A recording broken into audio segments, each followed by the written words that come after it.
At the start of the 1920s, Chaplin made the last of his short comedies before embarking definitively on full-length features.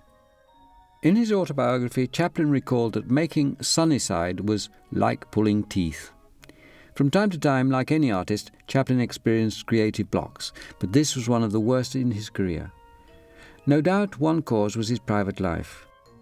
Late in November 1918, he'd married in haste a 17-year-old actress, Mildred Harris, and immediately regretted it as he found that poor little Mildred was woefully unequal to the job of being wife to a genius.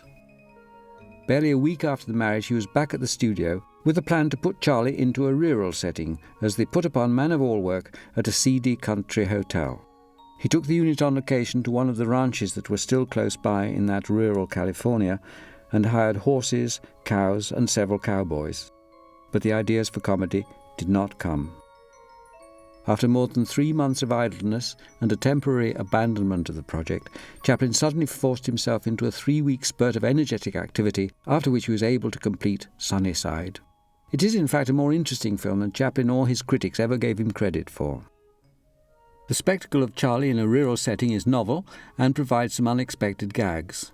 Some scenes too have a rather piquant edge of cruelty. One scene is particularly remembered. Charlie, knocked unconscious, dreams that he dances with 4 wood nymphs.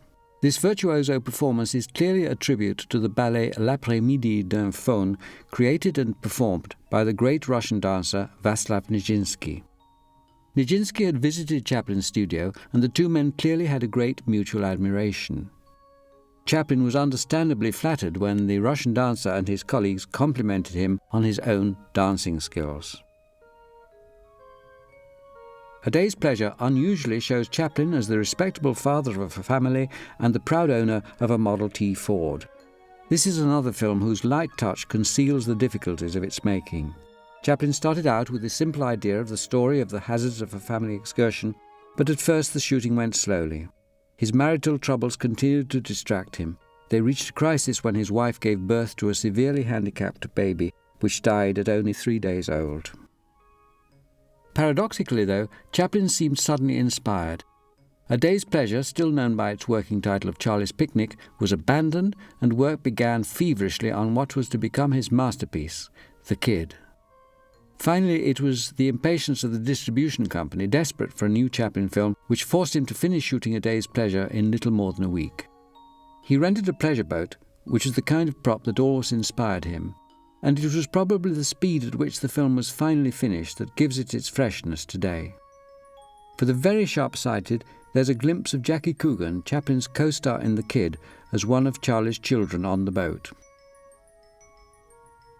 Chaplin was experimenting with new roles for his tramp character. In The Idle Class, he actually plays 2 roles, the tramp and a rich young alcoholic husband. Between them, they represent the idle rich and the idle poor. Everyone in the film is obsessed with America's dominating passion of the time, the game of golf. The action is set in a hotel in Miami, where confusions ensue when the beautiful Edna repeatedly mistakes the surprised but willing tramp for her absent-minded and neglectful alcoholic husband. Payday was Chaplin's last 2-reeler and again casts him in an unfamiliar role as a working man and henpecked husband. It proved one of his most trouble-free productions, and shooting was completed in barely a month. Like his earlier 2-reelers, it is divided into distinct acts. In the first part, he is seen as a workman on a building site, having trouble with bricks, with the tools of his trade, and with an elevator which at least has a convenient habit of delivering other people's food to him.